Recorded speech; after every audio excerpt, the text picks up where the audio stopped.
always hung out with the girls. Always hung out with the girls.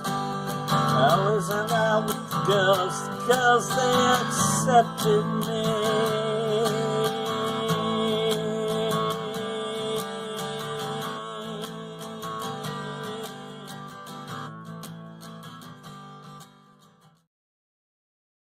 Hi, and welcome to the Fluid Voice. I am Ozma In The Dark, utilizing she/they pronouns to deal with the posters in the background and the messy room behind me. I am here with Christy. How are you doing, Christy? I have a cold. I have a bad cold. And I was going to do my Harvey Firestein, but I just did it a minute ago. And it sounded and made my throat hurt more. I'm she, her. And I just want to be loved. Is that so wrong? Oh. Sorry. Yeah. Sorry, I was fixing slight technical thing that I forgot to fix. Perfect, how are you? I'm doing well and using he, him pronouns still. And finally, our guest, Erin. How are you doing? Oh, I'm doing pretty good. And not to copy Christy, but to join in. I was out walking the street and I heard you guys were having a broadcast, and I thought I'd stop in and say a few words. So pretty good. Yeah. Briefly, I think it's helpful just to point out, screw you, Supreme Court, and your awful attitude. And we are doing everything we can to support Roe v. Wade because it's an important right. Everything we can think of. Yeah. Haven't you been told that trans people hate women inherently? Oh no, not that. well, not only that, but in that decision, more than one judge used racist and bigoted judges to support their case, number one. And then, Amy Coney Barrett, or whatever the hell her name is. I have other. Oh yeah, Amy. Yeah, I have other names using that acronym, but I'm not going to use those right now. Talked about the baby pipeline. Yeah. Because of course we need more white babies. That's exactly what that is. Yeah. Well, that aside, here we are. Today's topic is coming out when older. Now, I am only 36 going on 37. So I'm not super old, but I definitely didn't come out in teens, early 20s, which is a totally different experience. But, you and Christy, everyone has had different experiences coming out. So let's just start with mentioning that. Whoever wants to go first. You want to go first, Christy? Well, no, I mean, I have the proud distinction of having come out once, tried to come out a second time, and because everything didn't go perfectly, I didn't wind up coming out that second time, and finally just breaking down for quite a while, like a year or so. And giving in.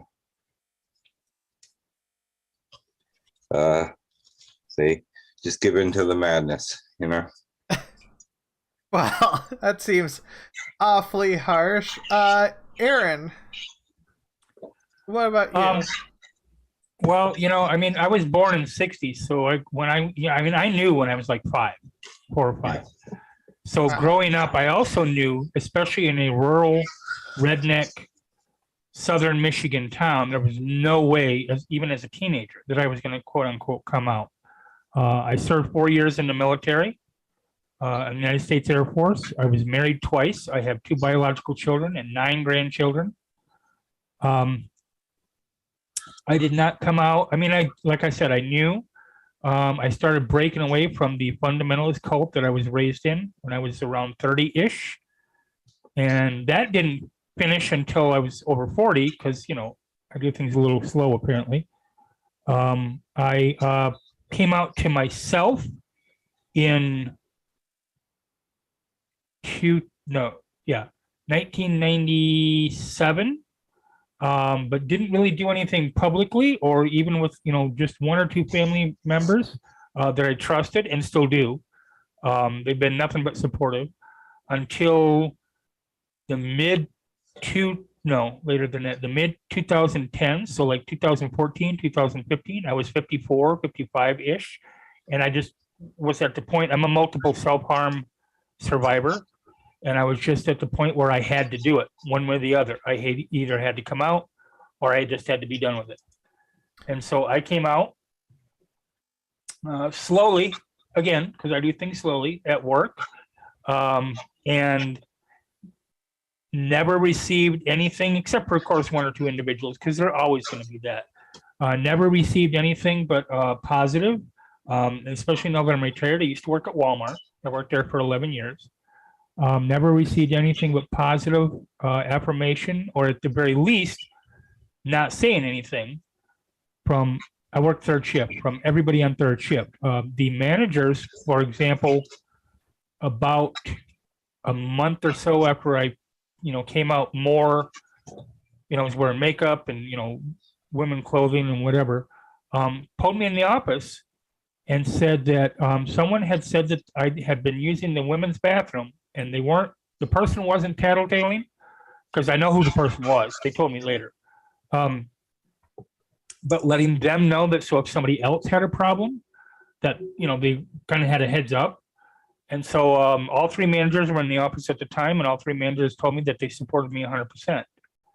I also found out later, after I left 3rd shift and went back to 2nd, that an individual one of the people who was running his mouth on 3rd shift got fired over it, because he was pulled in the office and told, can't do that, and then continued it. And one of my friends went back to the office a couple weeks later and said, look, if you don't do something, we're going to contact corporate. And so they fired him. I've had multiple customers, they have regulars, support me over the years. I don't even know their last name. I just know their first name. And so it was a very welcoming environment, which is a far different circumstances than I grew up in. Yeah. So, I mean, while I am not super old, when you're in your teenagers and early 20s, coming out to the general populace at,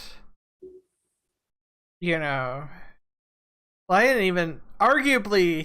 I didn't come out full time until like age 34, which is after I was on HRT for like 3 years.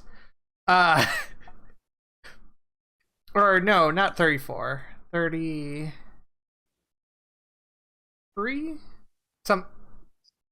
Before time. No, after the car incident in 2018, so so 33. I think, or 32. I don't know. I can't think in terms of time, apparently. But I had first come out to myself and maybe a couple family members at age 21, and that was kind of a mess. And then a lot of nothing. And then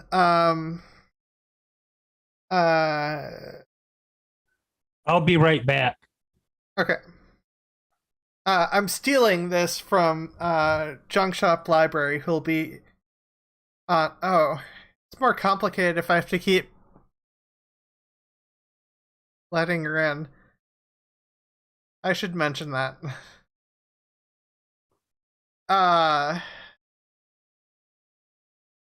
Trigger warning? Wait.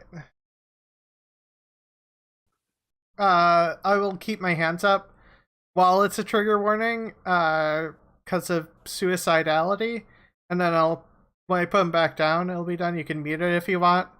Like I said, I'm stealing the idea from Junk Shop Library. So yeah, I very much wanted to kill myself if I didn't get anywhere with transitioning by age 30. Now, I didn't follow through on that. I didn't make it to age... I didn't start HRT till age 31, but I really, really could not deal with it at all. And it was just extra rough. But in terms of other stuff, it took until like My heart always goes out when anybody talks about that kind of thing, how hard it can be for them. Yes. The world should not make life hard in that way on anybody. No. It's just Yeah, and yeah, and then like I came out at 3M, and after I'd been HRT for 6 months, and then I got fired from 3M about 3 months after coming out. Not because of coming out, because of an OSHA violation. And them not wanting to pay out to more people. It was a chemical that was not supposed to be let out. And I can hear myself. Is anyone... Oh, that's my fault. Okay. Sorry, I'll mute again.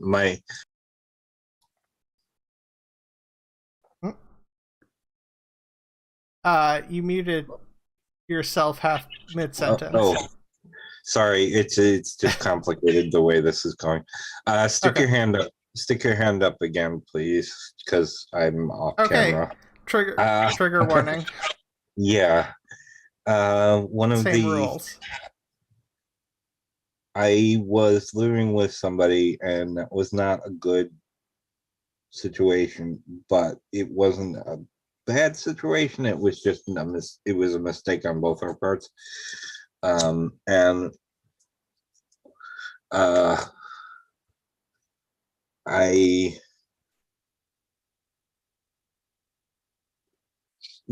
we went to a friend's house. This was a year before I came out, and we went to a friend's house and on the beach, and apparently I came out to her, and I do not remember doing it, but the trauma dissociation and all of that. But I do remember, however, writing a song that was a suicide note.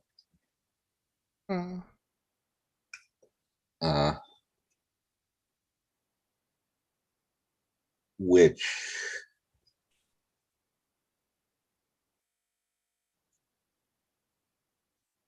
is available for anybody who wants it. It's online. It's dark. Yeah, just tell me when I can put my hands down. Yeah, Yes, I can put my hands down. Wait, no. Okay. It's just real quick. Okay. It was one of those. I was feeling squeezed and politically and stuff. Anyway, said person started wearing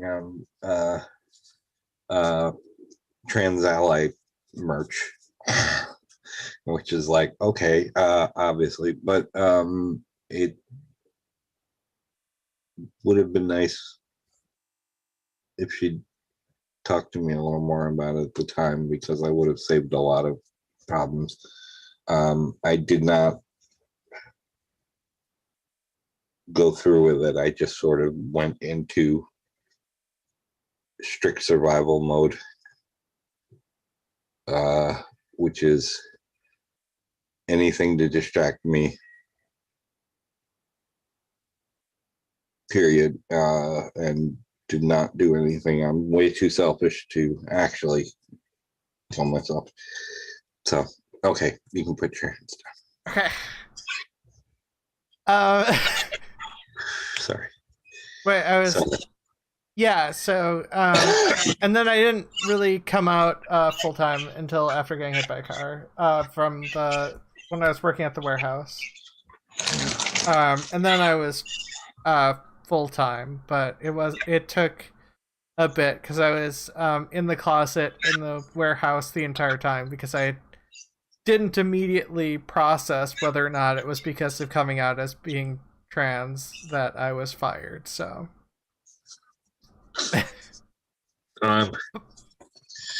Just a lot of people, one of the things, and it's always struck me that people, they say it took me a long time to come out and I was on age of tea and stuff. When I came out, insurance and everything wouldn't have paid if I hadn't come out. But or if the insurance rules on living as made it seem like I had to be full time, so I went full time immediately upon coming out, which is not apparently not recommended, but I take forever to make a decision, and when I do, I just go for it. Yeah, so that was the depressing side of stuff, but like there is I mean, it's at the very least for me it was a major change. A major like positive change. Like it doesn't matter when. It sucks that when people have to go through it, but that shouldn't stop you from coming out. And being yourself. Yeah. Yeah, there's a whole bunch. My great-great-grandmother was 106 when she died. I came out at 53, and believe it or not, that was a consideration. My great-grandmother was 105, so it's not so much. Oh, yeah.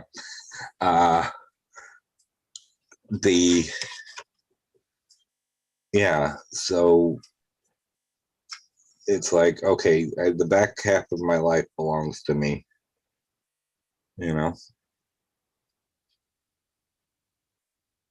so arguably the front half should too, but to some degree. But yeah. Well, I think we're just seeing that generation.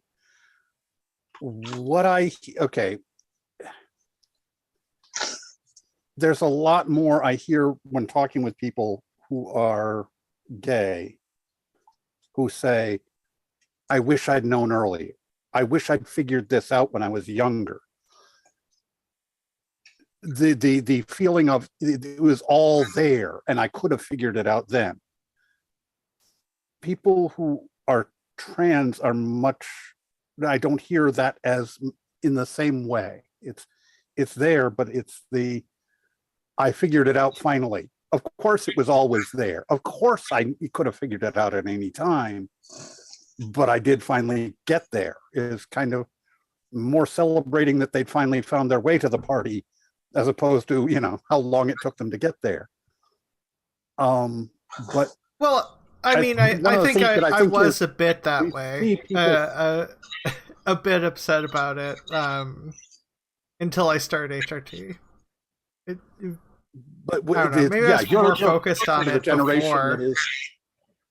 where it's a live option. It's being presented to everybody as a live option. You understand what I mean? A realistic thing that they might actuate, that they might actually not be the gender that they'd been raised thinking that they were. Yeah. Well, I was always closeted, but I kept it at arm's length. But whenever I'd be out somewhere, I'd find the trans people. And those are the people I felt comfortable around. Yeah. I mean, to some degree. Actually, that didn't start to happen until late 20s for me. Finding the other trans people to try to befriend. Not successfully. No, I would have been, I was 20 when because I lived on Long Island for college, and I was born on Long Island, but the one time you're actually going to hear my accent back is when I'm sick, because I don't have the wherewithal to keep it suppressed. That we went up to Boston for a convention, and I spent the whole weekend with a group of trans people in 1985. That's a thing. Yeah. So what's the best part of coming out?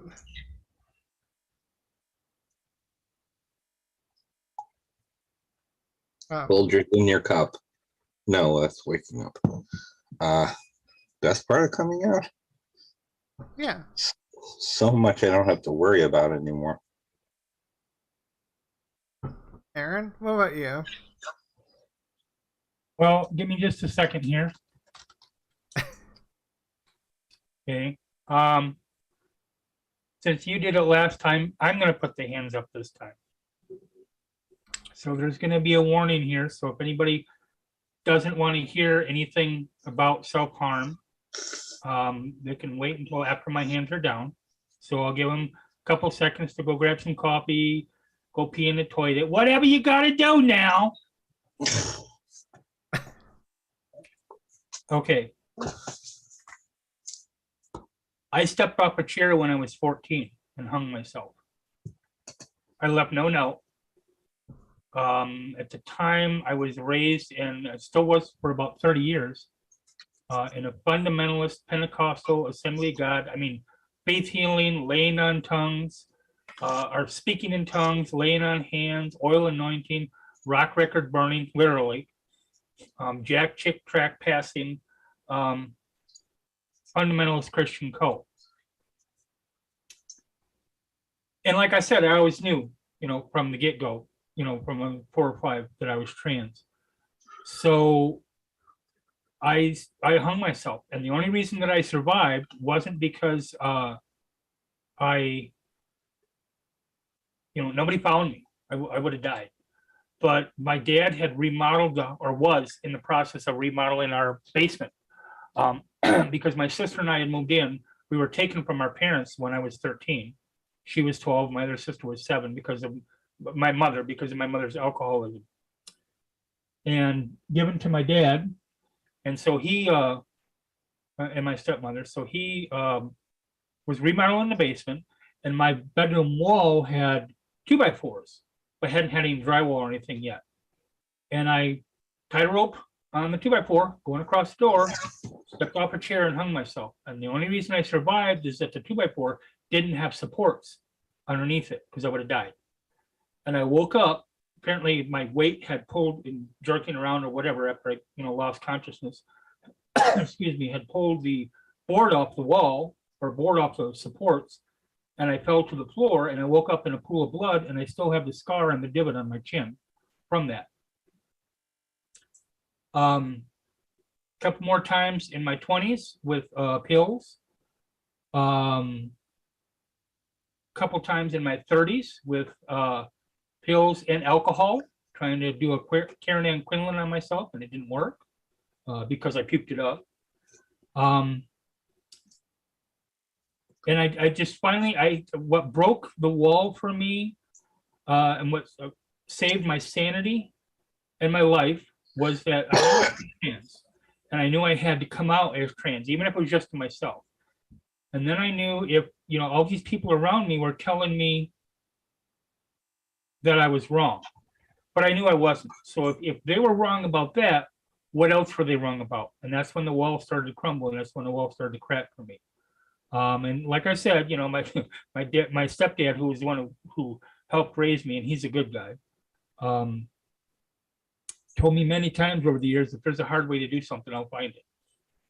So it took me a while, but I went to therapy, a couple other things, and a 12-step group, because that particular one is for family and friends of people with addictions. And the combination of that really broke the wall even more. And so when I came out, it was when I first started working at the Walmart here, I came out as a quote unquote gay male person and a crossdresser. And then I, you know, not even within a month after I started working there, I was thinking about it to myself one day, and I thought, you know, cross-dressers, most of them that I know anyway, get some sort of thrill or validation sexually from wearing women's clothes, you know, wearing women's underwear and wearing bras. For me, it was just underwear, you know, and so makeup was just makeup. And so I finally broke that mold and started coming out even more. It has been, other than a few characters, for me personally, almost all positive, which was a huge sea change for what it was like when I was growing up. You know, they had the you know, I was constantly picked on in school. Some of my bullies were teachers, and you know, I would get beat up at recess, not every day, of course, but I would get beat up at recess or lunch, you know, would smear the queer and whatever else. And one sister who, at home, we used to fight like cats and dogs, literally with weapons, okay? Because that's the way it was. At school, we had each other's back. She defended me more than once, I defended her more than once. It was kind of weird in that respect. And we get along absolutely great now. We love each other. She supports me, etc. And it has from the get-go. 3 of my sisters have. A lot of my female cousins have. 2 of my male cousins have. And the rest of the family have a large family. I'm the oldest of 10. My mom was the middle of 13. I have well over 100 to 200 cousins. Most of the rest of my family are ardent Trump supporters. So that should tell you right there. But for me personally, coming out was far better than I thought it would be. Went far better, I should say, than I thought it would be. And the self-harm and the suicidal ideation slowed down. When I got on HRT about 6 weeks later, I've been on it for about 3 years now. About 6 weeks later, I found a doctor in Grand Rapids, which is about over an hour south of me. Absolutely phenomenal doctor. I love her to death. She's awesome. And about 7 or 8 months ago, we were talking, and she provided me with a prescription for a psych med that is a mood stabilizer. It's nothing heavy duty. The only difficulty is that it's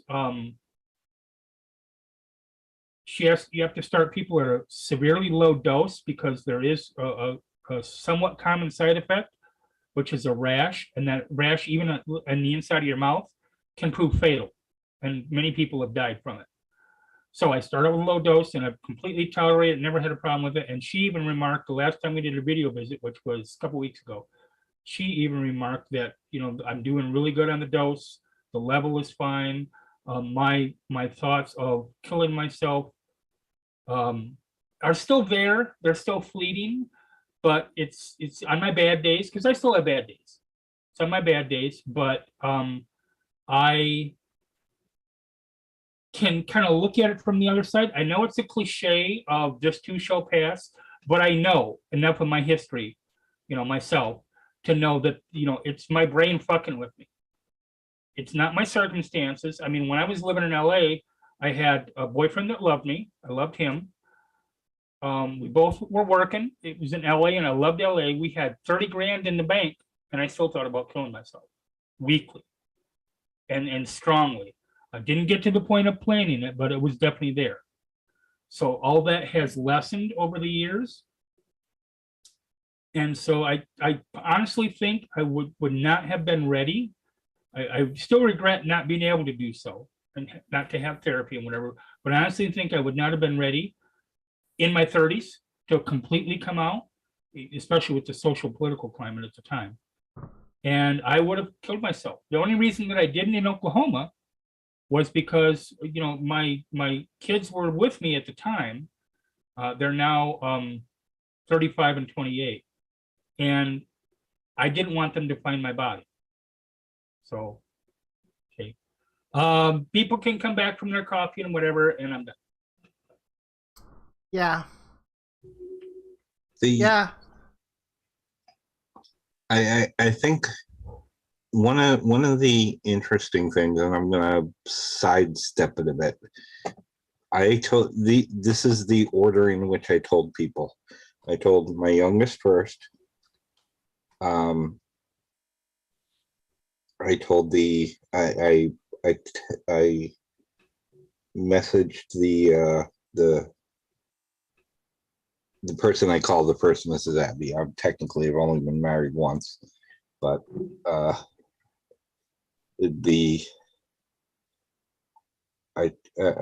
told my youngest first, my eldest second, 20 and 39 right now.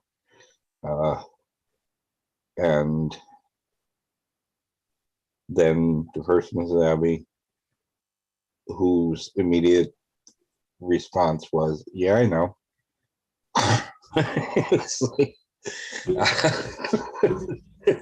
When the very first person I came out to in my family, I called her on the phone. I was still living in Oklahoma, and I said, "I have something to tell you." And she goes, "What?" I said, "You need to sit down." She goes, "Okay." And I said, "I'm gay or trans, I'm not sure which." And there's a pause for like 2-3 seconds. She goes, and I wasn't ready for that, but it would have devastated me if it had been a negative reaction, because she and I are really close. Yeah.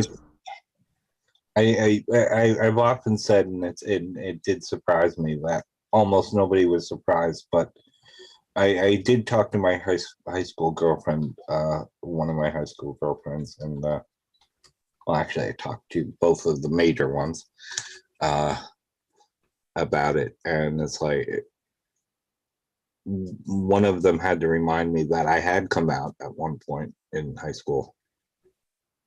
I went to art school, so who could tell? I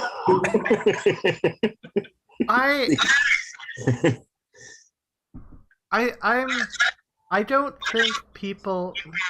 I can hear myself again. I don't think people knew necessarily about at least family members or whatnot. I had a tendency to avoid people, and that may be a factor, but also I genuinely like some stereotypical boy stuff, so that may also have been a factor because of all the stereotypes with that, because I enjoyed playing soccer. I enjoy some of the aspects of football. I enjoy wrestling stuff. I genuinely enjoy that stuff. It's just, I'm also me, and I think my dad thought I was, if I recall correctly, my dad thought I was gay, which is kind of technically true, but not in the way that he thought it was. I remember being visited by my stepdad. This was in 2004, before I moved out to DC to be with my boyfriend, and I wasn't out with anybody in my family, except for those two individuals, my two sisters at that point. And he stopped over at my house one day, living here in my town, and I call him my stepdad, but I always called him Dad, growing up. And so I always called his wife, his third wife, my stepmother. So he stopped over with my stepmother, and they walked in the house, and my boyfriend was standing there because he'd come to visit me for a couple of days. And I walked out, and my dad goes, "Where's my dead name?" And my stepmother goes, "Right there." And he turns and looks, and he goes, "Oh, I thought that was a girl. Hello." And I was talking with my sister years later, and she said that he's since passed away now. And I never completely came out to him. And she said that she thought that he would have been not understanding, but accepting, because he was 16 years older than my mother. So my mother passed away in 2005. So at 75, so he would have been 91 at that point. So definitely, he fought in World War II, definitely a different generation. So I'm getting the impression that neither of you dealt much with the DSM-4 psych requirements. For me personally, I did not. I know that some people have. I remember I always call it HIGBA. The Harry Benjamin Gender Identity Association. I know I mispronounce it, but I usually just thought of it. I mean, I didn't get HRT through the DSM-4 stuff, but I tried to in my 20s. This is one of those things where it's like, if things were as they are now in the 20s, I would have transitioned already. I would have transitioned at like age 23 or something. Yeah, I would have too. The situation, the circumstances at the time, they would refuse not just surgery, but they would refuse hormones. First of all, you had to live full time at a year, 4 year, I should say. And then secondly, if you were too tall, if your hands and feet were too big, if you were too manly, you were refused. Oh, every single I don't person, know that aspect was I don't know that the second aspect was the case so much where I went to, because I went to the U of M right. gender clinic, and they might not every member of the board up until, what was her name? Anne, was it Blanchard? The autogynephiliac? God, I can't stand her. But anyway, Ray Blanchard and wasn't it Anne something? No, wait, I could look it up, but okay. Before she came on, and she was trans woman, before she came on the board, every single member of the board was a white cishet male. And I've told people over the years, I've used this analogy. Well, when they're trying to understand and they're trying to be accepting, but they say, well, what's wrong with that? I said, well, let's look at it this way. Let's convene a symposium or a panel or whatever you want to call it, a board on African American affairs, and have no black people on it. Then they get it. Or hypothetically do one for autism. Oh wait, Autism Speaks and several other places still exist. Right. So that thing, and I just wanted to say one more thing before I shut up and let Christy speak.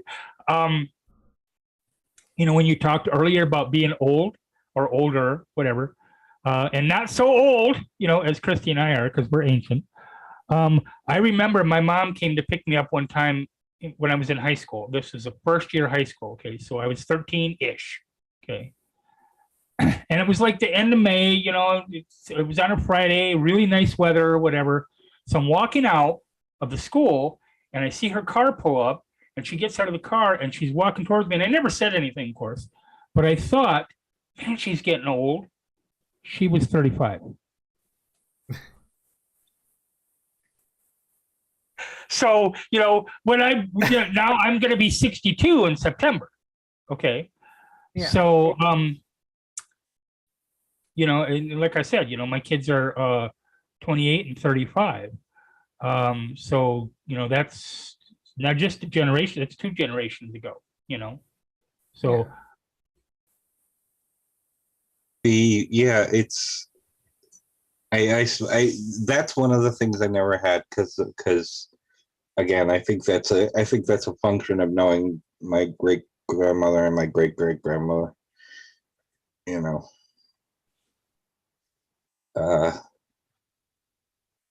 And also because my mother refuses to get old.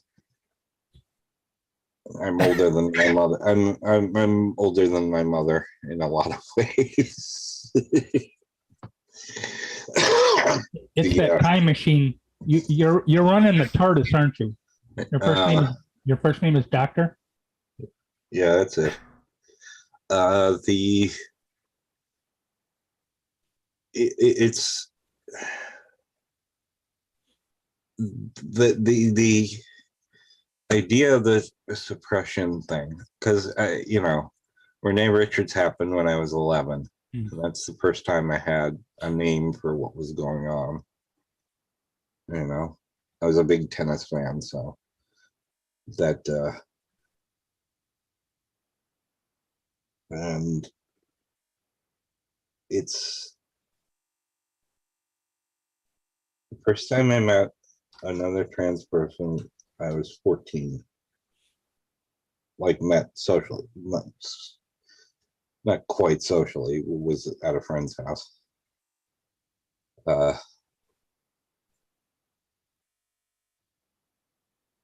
And yeah, it's one of those. There's a lot of stuff that I find in my journals that I've suppressed on the surface, which is odd because I have one of those. I have an autistic memory, so it really is suppression. Stuff is really just gone. Chunks of stuff is gone, but they're in my journal. So, and again, like I said, it's in my one thing from high school saying, yeah, I was dating a trans woman. I knew that. I knew what I was getting into. Yeah. She didn't use trans woman. She used something else. Not derogatory at all. It was like, yeah, her first response was finally. What you were talking about earlier is the people reading the medical mandate for HRT that you had to have been living as a woman for X period of time that you had to be trying to present as you had to be succeeding in some qualifying way as presenting as? Yes. Oh, absolutely. Yeah, and well, also you had to be presenting femme, like extra femme. Like you couldn't be if I presented the way I do currently, there's no way they would just be like, "Oh, I know you're just all you're wearing is women's clothing, but you're basically dressed like a man or whatever." That would be their attitude. I would not count as presenting, especially with my hairstyle. So like, it's very much there were certain requirements. like I said, I don't think the U of M was necessarily as strict as other places by the time, because I was getting close to the DSM-5 too. So that was also a factor in terms of pickiness, but you did have to present feminine enough, like wear lipstick, wear makeup, wear dresses, have long hair. Well, Those were all required for a year. one of the things, yeah, you had to be attempting to pass. You had to be able to pass. Long ago, when yeah, far enough back you did have to pass, and depending on the area, yeah. And you had to be interested in what would be the opposite sex. You had to desire to be in what would be a heterosexual relationship. Yeah, you had to be binary, and also the thing was that, you know, the standards that they used, no pun intended, for femininity were hyper femininity. I mean, you know, like Christy, you know, mentioned, to the point where, you know, almost like you couldn't wear any pants. You know, I mean, they didn't say that exactly, obviously, but you couldn't wear any pants.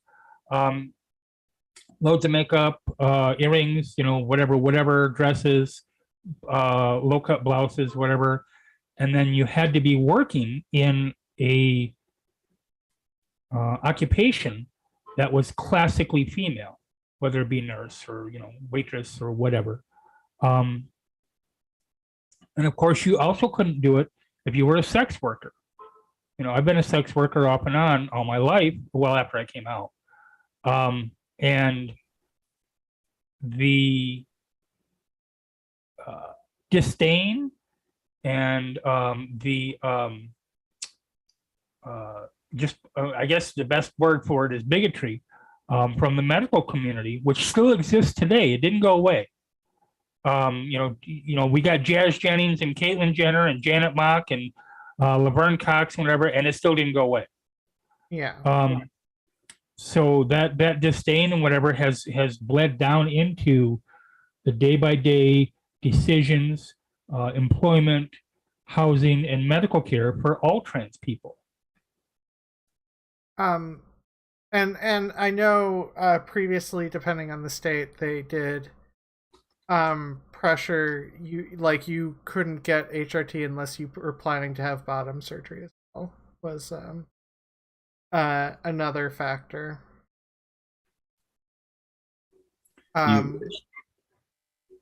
Which the only people who are upset about being, there are people who genuinely regret bottom surgery because they were pressured into it to get HRT, but that is less and less the case. Significantly less and less the case. I mean, I want bottom surgery, so yeah, same. I already had it scheduled, but then, you know, New York to go down to New York City and the amount of people still to this day, especially, for example, in the example I'm going to use, the amount of people, cishet people, who feel that they're entitled to know whether or not you've had bottom surgery. what the state is against that. I remember, I know Laverne Cox was one, and I want to say it was Janet Mock was the other one. I'm not sure. But Laverne Cox was being interviewed by, I think it was Barbara Walters. And Barbara Walters asked her if she'd had the surgery down there yet, is what she said. And Laverne was like, would you ask Jimmy Carter about the state of his genitals? Why are you asking me? Yeah. Which is the correct answer. And I saw that on the special, the trans documentary made by trans people. Oh, Disclosure. Yeah. Yes. that, What was which it? is a wonderful special. Highly What's the recommend. name of it? Disclosure. Okay, I'll have to look it up. I haven't seen it. It's on Netflix. Okay, Or- I or generally either- tend to not watch anything to do with trans people, especially because there are a few exceptions, obviously, but it's like in this case, but especially because most of the trans related or themed or whatever dealing with media that I've seen, movies, TV shows, whatever, Yeah. were either all sex workers, and again, I don't have a problem with sex workers or being a sex worker, Yeah. or we're either all sex workers or we're drug addicts, or even if we're not, it's always a tragic ending, always.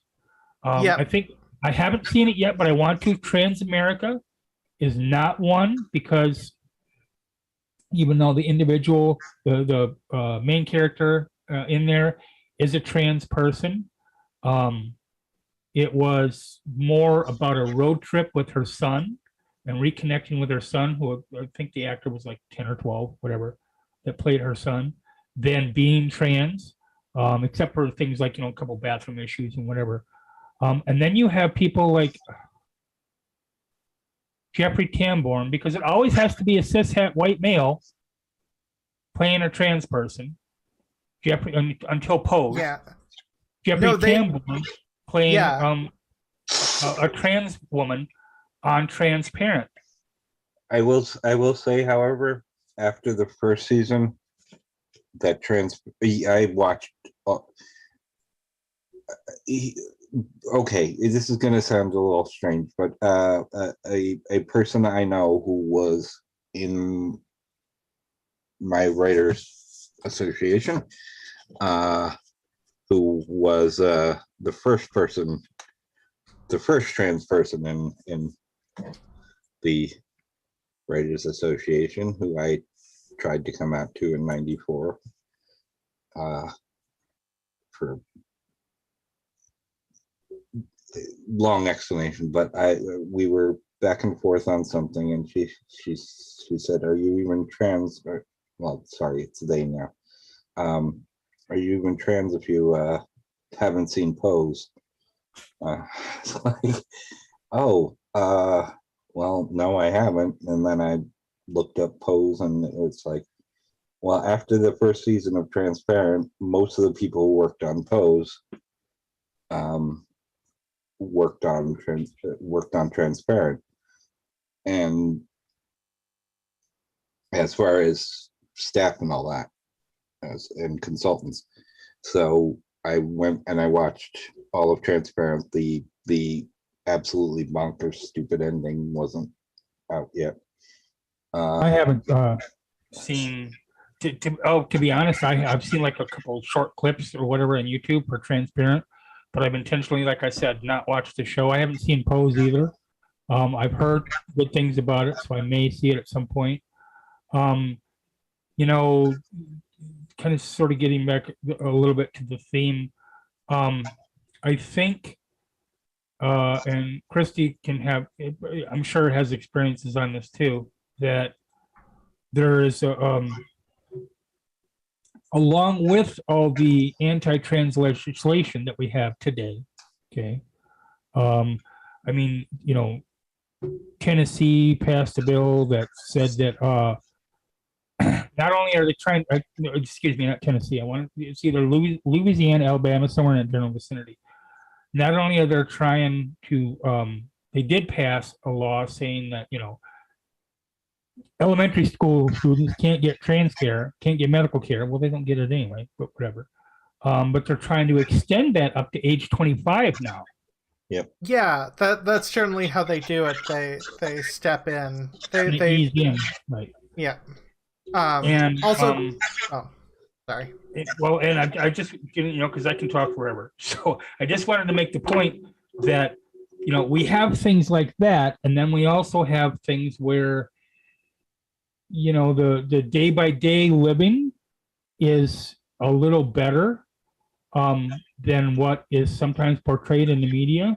You know, I mean, granted, the Supreme Court decision, for example, is and I'm not going to get deep into that, but it's horrific. Okay. But the thing is, over 70% of people in this country support abortion. Yeah. So, you know, the problem, I mean, the problem obviously is this immediate problem is the abortion thing. But the problem is also more addressed by getting these individuals out of office, come hell or high water. My opinion, Yes. anyway. Well, that goes into a lot of community organizing and also voting and protesting, like all three of those things. And you can't necessarily do all three, but you should try to do what you can. I'm wearing my Resist t-shirt right now. You can't see it, but I am. There is a march in my hometown this Saturday. I don't know if they've named it, whatever yet. I'm sure they have, but this Saturday, and this is a small rural redneck Michigan town. There are a few areas, neighborhoods, and a few businesses or whatever that are very trans friendly, but all the rest are not, decidedly not. But we're going to be doing a march on Saturday to protest against that decision. So, Yeah. you know, Against the Roe v. Wade. Yep. Decision. Yeah. Well, okay. I have heard people who have said things to you know, like, it doesn't affect you, to that kind of thing, where I'm like, no, this affects everybody. Okay. This is craziness to think that it Yeah. doesn't, as it is a ruling where they are in their opinion, the majority opinion, which is what was leaked. They are explaining that they are ending the period where our laws are governed by principles, precepts, and precedent. And they are ending that. And now we're going into where it's prevailing political climate. That's all that matters. right. And that's where the law is going to be coming from now on. And you know, I told a friend earlier today that this boils down to one of two things. Either, you know, granted, I'm not fond of the author because she's a fucking turf, but either Atwood's The Handmaid's Tale is going to be this country, or She's not This a is- nurse. Yeah. Atwood specifically talked against TERF thing. TERFs just use her book, and then she says, "No, that's not that's the you don't understand my book. Like trans Okay. people would be Those in were the bad lowest guys. classes." okay, because I know that some TERFs did try it with Terry Pratchett, and his daughter was like, "Oh hell no." So good. I'm glad to hear that. Yeah. I will make sure I mention that on my Facebook.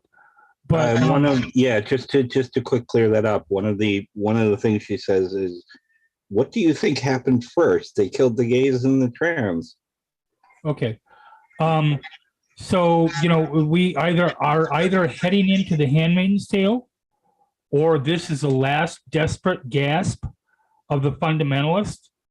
Because see, that's what it is that it is the stirring up. It isn't just abortion. It's the anti-gay, anti-trans, anti-birth control, anti-whatever.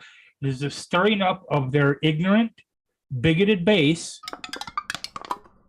to make it sound like it's far more popular, so that a lot of politicians will be scared into voting against, voting for all these bigoted and pervasive laws.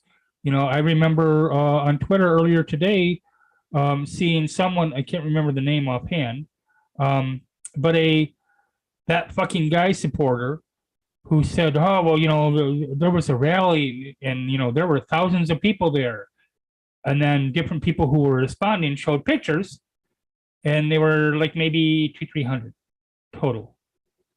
And many news stations reported on that fact that there was only a couple hundred. It just so how the squeaky wheel gets the grease thing. And I think that's what's happening right now in American politics, and to some extent other places, especially like in London. But I think that's what's happening in American politics, is that the strident voices are being focused on, especially by the media. Emily says anyone with non-conforming body has to worry. Absolutely. The strident voices are being focused on by the media, and that's in part, I really think it's kind of hilarious, sad, funny, and asinine all at the same time when somebody says the liberal media. Okay, well, media in this country ain't liberal, number one, but number two, controversy sells. There's an old saying in the media: we don't report on the planes that land safely. They have 24-hour news networks. They have to fill it. So they have to create controversy. If there isn't a controversy, they'll have to create it. If there is a controversy and it's minor, they'll have to blow it up. Yeah, this one doesn't require any inflation, however. Yeah. This is Absolutely big. true. Absolutely true. But the thing is that, okay, my paranoid mind goes, the pre-release of it is entirely in favor of the Republicans, Mhm. the conservatives. It does everything for them. When they finally come out with it in a couple of weeks, it will be, that's old news when it's put up, and it moves all of the controversy over it further away from the election, the upcoming midterms, which they would want it to be further because it is unpopular. 79% is the national, that people think that it should maintain as the law. They do not want to see abortion banned. Okay, banning abortion. They're against it, actively against it, is 79%. In no state, no matter how red, the most deep red Texas state, okay, it doesn't rise above 30% support. In no state is it higher than 30%. This is not the will of the people. This is a political group figuring out how to get what they want done against the will of the people. Yes. And Also, that would be telling on them. But now they get to spin that narrative as it's all about the leak.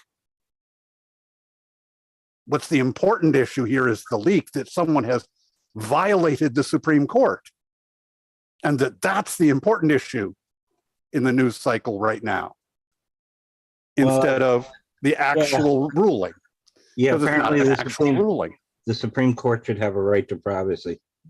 Go big. Yes.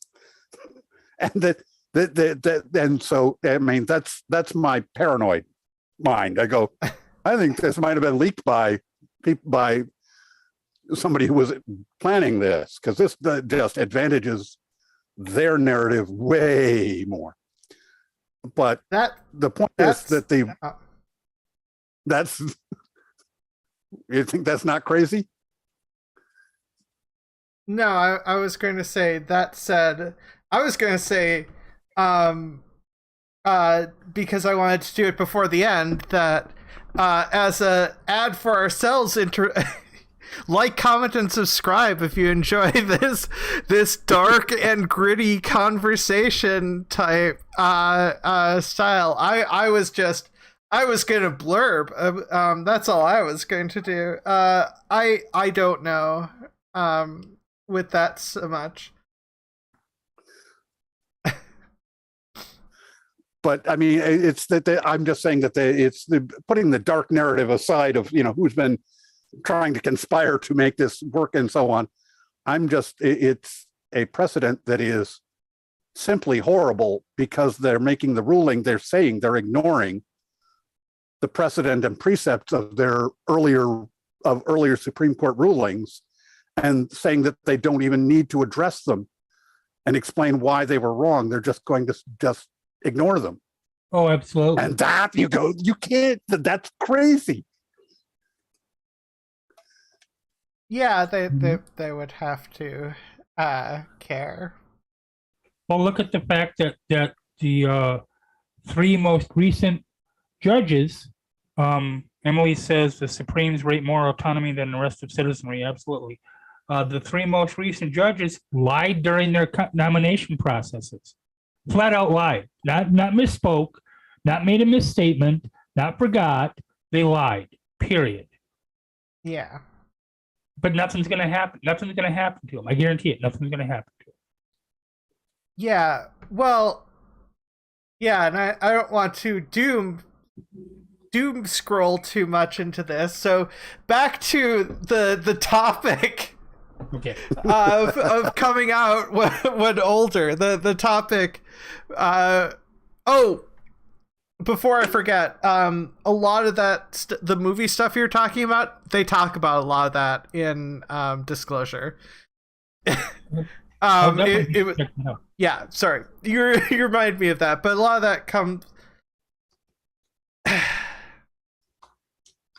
I guess. Why are some of the people who came out longer ago, some of them are the worst?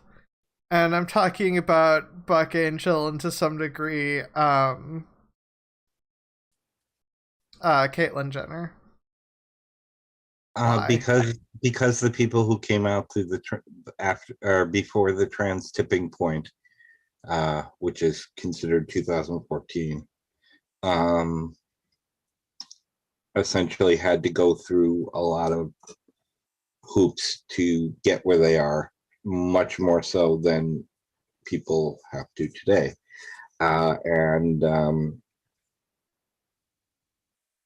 Because yeah, well, so it's and kind of like the student loan thing. I had to pay my loans off.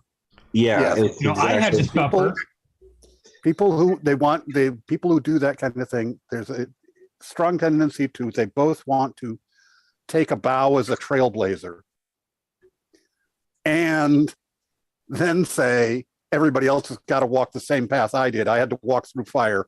You have to walk through fire. yeah. What I also find ironic. Go ahead, Chris. Sorry. Oh, I mentioned Renee Richards earlier, and she's been kind of horrible the last couple of years. Yeah, I was just going to mention her and say that, you know, you have Caitlyn Jenner who says trans women shouldn't be in women's sports, but yet she played in the WPGA. Yeah. And then you have Renee Richards who played in women's tennis and then came out and said the same thing. Trans women shouldn't be in women's sports.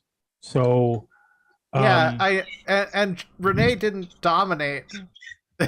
Renee lost after coming out, didn't she? Yes, she did. Yep, and look at the bicyclist. I can't remember her name off the top of my head. I know. Yeah. Who? Oh my God! You have a trans woman racing against women. Okay, and she won a race, or she won 2 races. Yeah, she did. And the same woman she raced against, that she won 2 races against, lost 8. So this narrative of, oh my God, you got, you know, because what it is it's misogyny at its core, because it's saying that trans women are men, and if they're men, that women are not capable of competing against men. I find they on my other YouTube account, not my main one, there's been an ongoing conversation about the sports thing, and it's kind of like I feel quite resentful that I had to learn about all of this stuff, because I don't have no interest in sports, and I thought one of the advantages of coming out is I never had to deal with it again.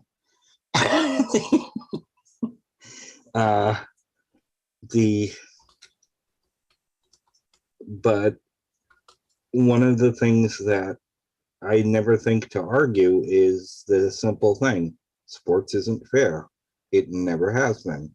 It never will be. If it was fair, no one would care.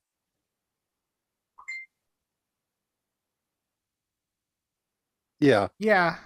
Well, The thing it's is, not to completely fair.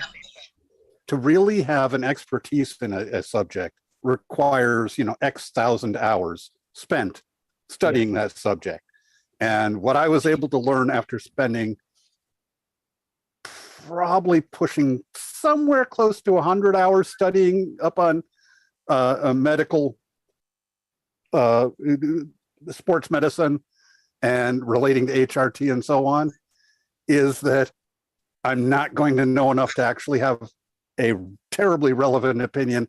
And what I need to do is develop an opinion about what I want them to do. I can have a social opinion. I'm not going to have a relevant medical opinion on this stuff. And what I want them to do is be figuring out how to be including. Well, and the How do thing you is, include- they technically have some rules in terms of inclusion, but like, transphobes are like, those aren't enough, and that's not. Yeah, well, I'm not trying to satisfy the how real trans life folks. works. I know. Yeah, I know. It's very nitpicky. It's I one know, of we those got into things sports. I haven't got a lot of room for, I want to satisfy the Nazis. Nope, not that interested in that, can we? No. One of the annoying things, and I'm going to go back to the subject, but it's relevant.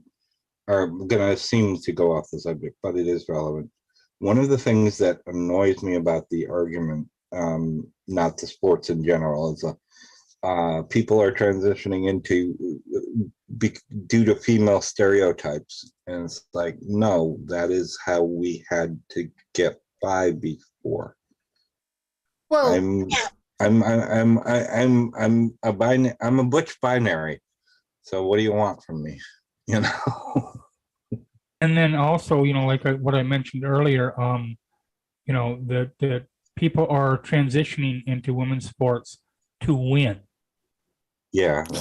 Okay, so I'll tell you what, you let me grab one of these cishet white males and give them HRT for a year, have them go through what, Christy and I have gone through, what other people go through, younger, just because you're younger doesn't mean everything's hunky-dory, okay? For transitioning, the loss of friends, the loss of social contacts, the loss of employment, the loss of housing, so that you can win a race. yeah, totally. But I mean, they don't actually care about the arguments. They just want to, whatever you say, they will say what they want to try to justify having an anti-trans opinion. So like, if you're femme enough to pass, then you're just being hyper femme to transition or whatever. You're transitioning into stereotype. If you're not femme enough, then you're not even trying. You're just like, dude, why call yourself a woman or trans in any other way? Like there is no winning with them. No. Emily in the chat says anyone who is competitive in pro sports is already genetic outliers, irrespective of gender. I mean, you have Castro Semenya, who was forced to undergo genetic testing, and then was forced to take hormones if she wanted, feminizing hormones if she wanted to race, okay? Because her genetics made her, give her advantages. And then you have Michael Phelps, who flat out has genetic advantages, not just training, not just, drive, not just ambition, not just motivation, but flat out genetic advantages that made him one of the best swimmers in the world. But it's okay with him, Well, yeah, and like you can name tons of sports player. Will Chamberlain is my favorite because he used to play the entire basketball game. Nobody does that. Like his muscles just clearly didn't get tired. He was like similar to that one runner or whatnot, or not a runner, but like that one person who their muscles don't get tired. I think Michael Phelps does something similar. Yeah, Yeah. Michael Phelps has the same thing going on, is where you don't build up lactates. Right. The Yeah. same. Yeah, and I'm pretty sure Will Chamberlain had that as well, along with his height and accuracy. Will Chamberlain is the best at basketball. Don't at me. I was very good at basketball up until 6th grade when I didn't grow. I sucked at basketball, and of course, I sucked at most sports anyway. I ran track in high school, especially cross country. And everybody, because I'm 6'2". Everybody's like, "Well, you're tall, don't you?" No, I fucking hate basketball. Okay, I don't like sports to begin with. It's way too competitive for me. I think it's a bunch of BS, and I can rant on that for hours. But so I hate sports. The only sport I ever liked watching at all was ice skating. And I used to watch the Olympics, and then I had to quit that because, they train extensively for 4 years, giving up, some cases, family relations or family relationships, friends, almost employment, et cetera, and then 1-2 second slip on the ice, and it's all gone. And I just, I get brokenhearted over it. Now, I do watch reruns or like YouTube clips or whatever of people that have done like, ice capades or, ice championships or whatever. Brian, I can't remember his name, last name. Just recently I saw one where he did there's a a classical tune called The Clown. I can't remember what composer it was written by. And so he did it dressed as a clown and clowned around the whole thing. It was absolutely awesome. So stuff like that I'll watch. But other than that, no. Boitano. Huh? Brian Boitano? Yes. No. Who the hell was it? Or maybe it wasn't Brian.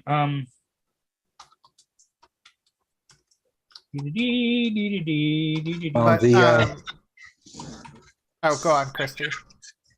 No, it's Kurt Browning. Kurt Browning. Okay. And it's Ragtime Time, and which was represented as a clown, and he was dressed as a clown. He had suspenders, funny nose, whatever, and did a phenomenal job with it. I'm old enough to remember when it was considered unfair of Black people to be in sports. So I just an argument I had. Somebody did it, and I thought he'd recognize that he was doing this. Somebody did a Jimmy the Greek, and if you don't know what that is, look it up, because I'm not going to repeat it. But if you're old enough, you know what that is. And the guy I remember that. Yeah, the guy was 60. You'd think he'd remember. And I said, "You just did this," and I put the quote up. Well, I am the one person out of the group who doesn't know it, but that's fine. It's okay. It was something that was meant to be non-racist, but it was incredibly racist. Right.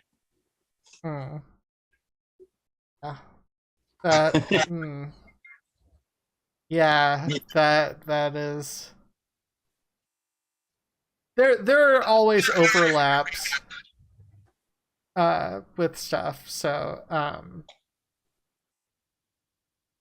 that's another topic. My brain went to intersectionality. I apologize. Well, it is an intersectional thing. And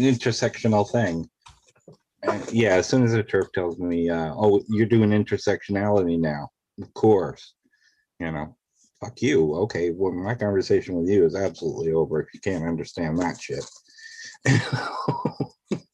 Yeah, it's kind of important for people to listen to marginalized groups so they know. Yeah. Oh, that's one of the factors. I just remembered something I was going to say before. When people are outside marginalized. It's easy to You're get. getting a lot of bleed through there. Yeah, we're getting. Oh, my fault. Every time I lean back. There you Marginalized groups a lot of times get kicked out of communities, and then we have to build a community back up after being away from one, and that makes it hard for. That makes some of the aspects of community building harder. Like, Republicans have an easier time to some degree. I think okay. Just tying it back up. also what As makes we one get of the people things coming really- out Oh, more as youths, we're going to have more things with them being in sports and things like that. And these things are Yeah. going to be bigger issues and need to be worked out. Right. And we need to get people to get off the dime on it. Otherwise, it will start to form an obstacle to people coming out. Like I said, I also think one of the things is that when you have, for example, I belong to a lot of transgender pages on Facebook. One of them decided to have a vote basically by their members. They had over 1,000 members, so it took a couple of days. They, waited a couple of days, 3 or 4 days, whatever it was, to let everybody key in, clue in, chime in, and take a vote. And they voted to let non-trans people come in, and it went rapidly downhill and turned into a shit show. And like 70% of the people left the group. You have basically the paradox of intolerance. If people don't know what that is, go ahead and look it up. It's a meme. It's also on Facebook and Twitter, of course, and wherever. But there are trans spaces. There are, for example, there are trans femme spaces that I belong to. There are trans masc spaces that I don't even want to ask to belong to because I'm not trans masc. I don't care if I'm transgender, I'm not trans masc. And there are trans inclusive spaces that I belong to. And every single one of them had somebody on one of the safe, and that's in the title, spaces the other day, and it's in the title of the page, ask what we thought about allowing cis women into the group. No, just flat out no, there's no reason for that. If you want to have an open page, this is a private page. If you want to have an open page, maybe, whatever, although I think it would still do the same thing. But as far as a private page, no. And to go back to what Perfict was saying, a lot of groups like that, one of the reasons they have problems like that is because cis people, don't get me started on cis gay males, cis people want to participate in that, want to, not everyone, of course, not all cis, want to push their ideas and their opinions into those groups. And what it does is it ends up shoving those, the marginalized people out of those groups. And then they have to go hunt for another group. That happened to me with a atheist charity that I worked for 2 years and had great relationships with a lot of people. And it 100% imploded over them platforming a transphobic bigot. And 90% of the people who worked for the show left. And of those people, probably 65, 70%, whatever, I'm just pulling a figure out of my nose, formed another group on Facebook, a private group. And we've limited the membership. Yeah. For that reason. Being a member of that group, I know exactly what you're talking about. That said, we are entering the end. I wish I'd saved the one good thing about transitioning. Right. What's your feeling about trans hierarchies? Let's just have one last thing. Just why not? Something trans related because of the topic. Erin, you can go. Trans hierarchy, or did you want anything trans related? I was saying trans hierarchy, but like anything. Okay, well, I'm not sure I understand the term. Sorry, You mean, Christy? You mean like a saying pyramid? I don't of understand trans? it either. Yeah, like some people are trans medicalists generally put themselves like above anyone who's non-binary. Various things. There's sometimes hierarchies made in trans communities. And Okay, that's so- not the only example. It's the only one I can think of off the top of my head. Okay, so I want to ask a question. Sure. What about profanity in this chat? Profanity is a-okay. Okay. Fuck yeah. Fuck Spike Angel. Fuck Blair White. Fuck ContraPoints. Okay. Wait, why Contra? Oh, it's way too long to get into. I will talk to you after stream. Fuck every single one of them. Fuck every single one of them. I hope they go fuck themselves with a cactus. Okay. But in more general, not picking anybody out specifically, fuck true scum, fuck trans medicalists, and also fuck the people who in the trans community itself, they happen to be members of this particular ideology, who think that you have to perform and or conform to their standards of what it is to be trans mass, what it is to be trans femme, even what it is to be non-binary, and or what it is to be trans femme, but then also orientation. So they can all take a long walk off a short pier, and I'm done. I'm kind of with most of that. So, I'm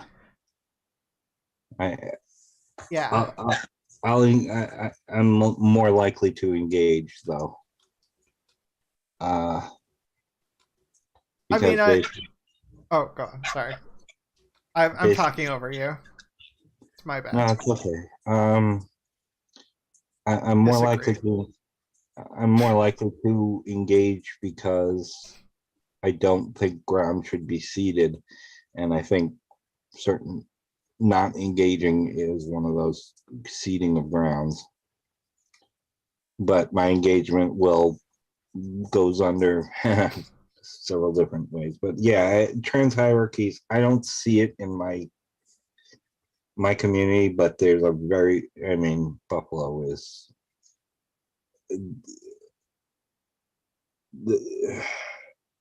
there's a trans underground railroad is stops here, so it's kind of like all the flotsam and jetsam is here, which is fine and lovely because they're very lovely people.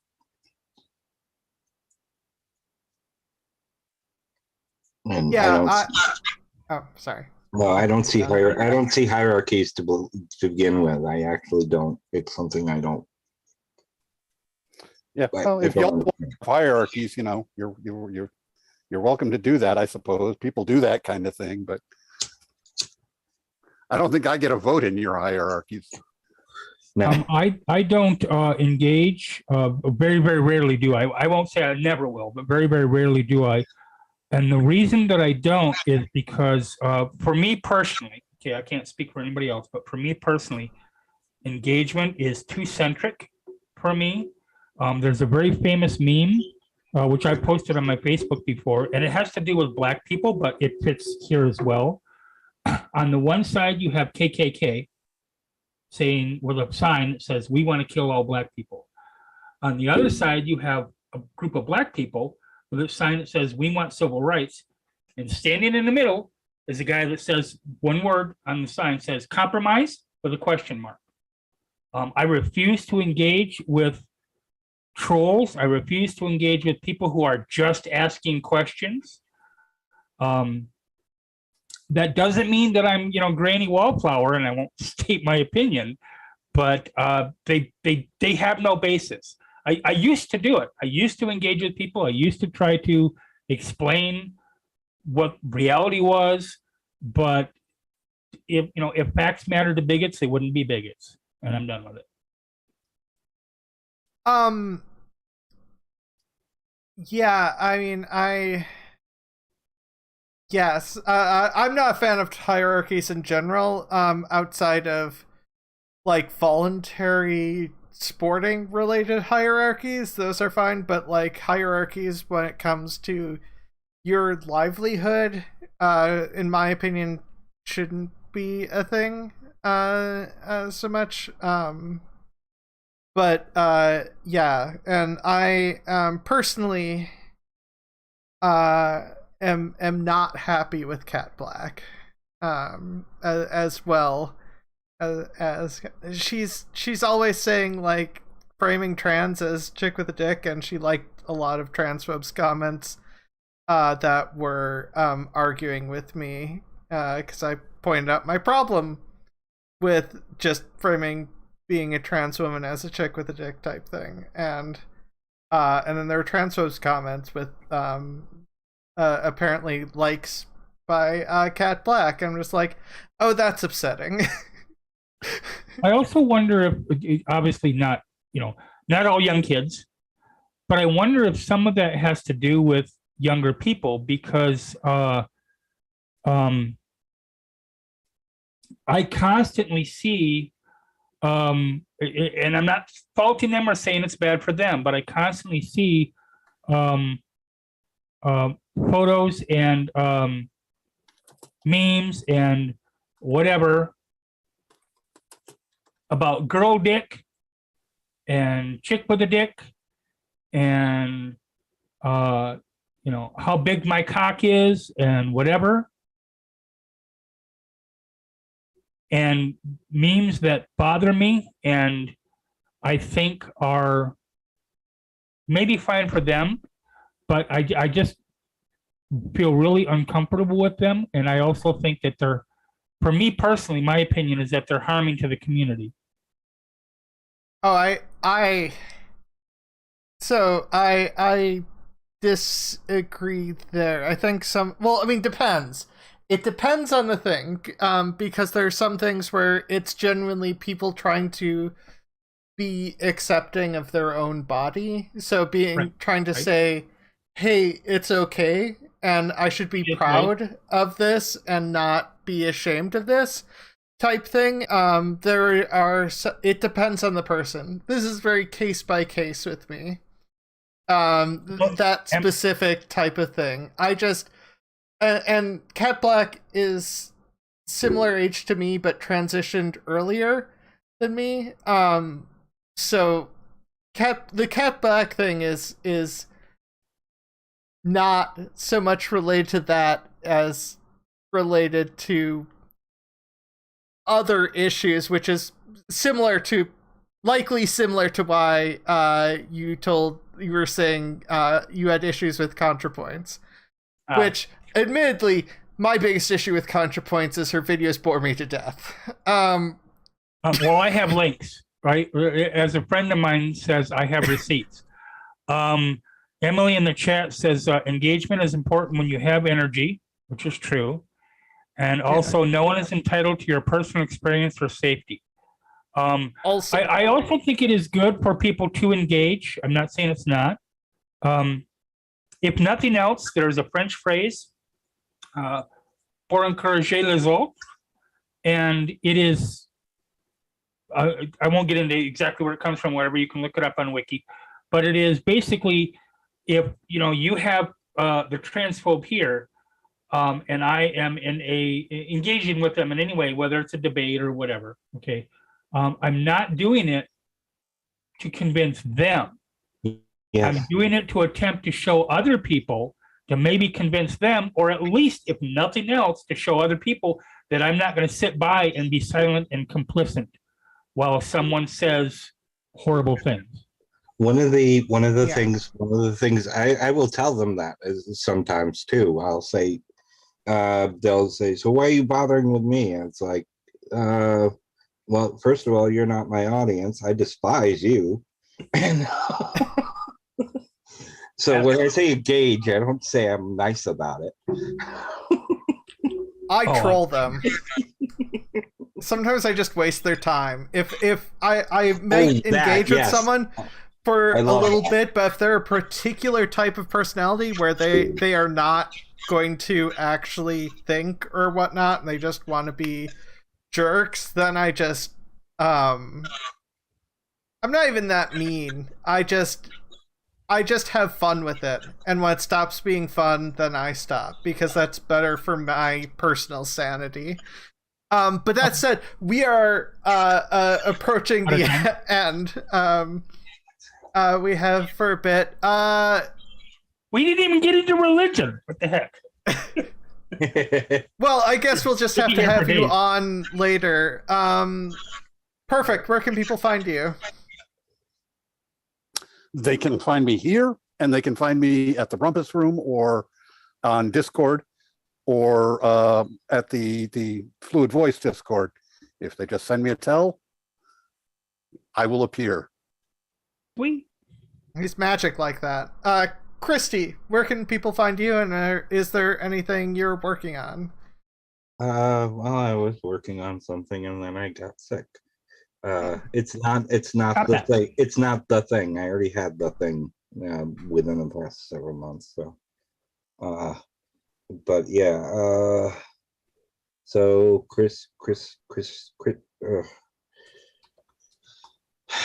Christy Abbey is my regular YouTube channel.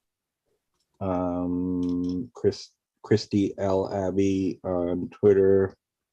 You can find me on Facebook if you care to wait for months for me to reply to something. And yeah, that's it. I'm working on stuff, but I'm also not all here right now. Fair. Erin, or wrong direction. Erin. Okay. To make a long story short, because I'm Irish and it's hard for me to do. First of all, on Twitter right now and on Twitch, my handle is Funky Games. Underscore between the Funky and the Games ends in a Z. However, both handles are going to be changing. I'm going to be dropping my Twitch channel as far as gaming goes, because it's just my heart's in it and it's just not going anywhere. I love video games, don't get me wrong, but streaming them is just but I'm not going to get rid of my Twitch handle, because I like watching other people play games and I support them. I give them follows and bits and whatever. Okay. But I will be switching all of that over and trying to get my regular followers to at least see my YouTube channel. It is the Geriatric Grouch, and I do two interviews, usually half hour long, 15 minutes to a half hour ish. Monday, Wednesday, Friday. I was gonna do gaming on, this is on YouTube. I was gonna do gaming on Tuesday and Thursday, but I don't want to do gaming online anymore. So on Tuesdays and Thursdays, it will be me doing rants. A la Dennis Miller, if anybody remembers his rants from way back, before he went, uber right hard wing right. Holy crap, that's another thing. But anyway, so I'm a leftist, not so much, I'm just a baby leftist. Okay, just been getting into it for the last year or so. So I'm not a guru. I don't know everything by any stretch of the imagination. But so Tuesdays and Thursdays will be rants. I was going to say on the Fluid Voice, on the Geriatric Grouch, and then Monday, Wednesday, Saturday, excuse me, not Friday, Saturday will be the Geriatric Grouch. I will have 2 interviews on each one. I have interviewed Christy on my show when it used to be called The Green Room with Erin Greene. I've had. I'll probably pester you at some point. Okay, I've had an autistic, indigenous person, autistic, indigenous, non-binary person on my show. I've had a couple autistic people on my show, actually. I've had a gay couple on my show. I've had trans people on my show. This coming Wednesday, I'm going to be having, if we're in talks, My People is talking to their people. Oh my God. And it's going to be a trans person. And we might touch on trans briefly, but we're going to be talking politics because they're a communist. So, and I sell books online on YouTube, on Amazon, and I have a comic strip and whatever. You can find all that crap on the Geriatric Grouch. Real quick. I hope you get the closing right. I have to run. Okay. All right. Okay. Have a great night, Christy. Yeah. Have a wonderful evening. Okay. Take care of yourself. Check out Christy's stuff. She's awesome. Yes. Agreed. Next week on this show, before I promote myself, I just want to mention next week on this show is Benjamin Fox will be appearing again. And the topic is transitioning and cultures, because Benjamin was born in the Bahamas, and he lives in Canada now, and there was a lot of stuff related to that. I probably didn't sell the exact aspects of the topic well, but I tried. So you can find me Monday through Wednesday generally. I know I was a couple days off this week. It was a mess. I wasn't feeling great. Tuesday or Wednesday. So Monday through Wednesday, generally you can find me playing League on my Twitch channel from 4 to 6 p.m. Eastern. I am going to bring back Rainbow Shelter News either this Tuesday or next Tuesday, which will just be on Twitch, and then I will upload the Twitch VOD onto the Fluid Voice, so you can choose if you want to watch it live or on the Fluid Voice. Both work. And I should be on Rico Rant's channel. I know I was trying to schedule things with him, and it was a bunch of life nightmares. I should be on Rico Rants on Saturday at 3 p.m. Eastern, likely talking about disability advocacy, because that's something that's important to me. And you can find me in a lot of places. Ozma In The Dark, outside of Twitter, where I'm talking to nothing. That's talking to nothing minus the G. And with that said, your voice matters, your life matters, and you matter. And I will add on to that and fight for the fallen. Bye. Good night, everybody. Peace.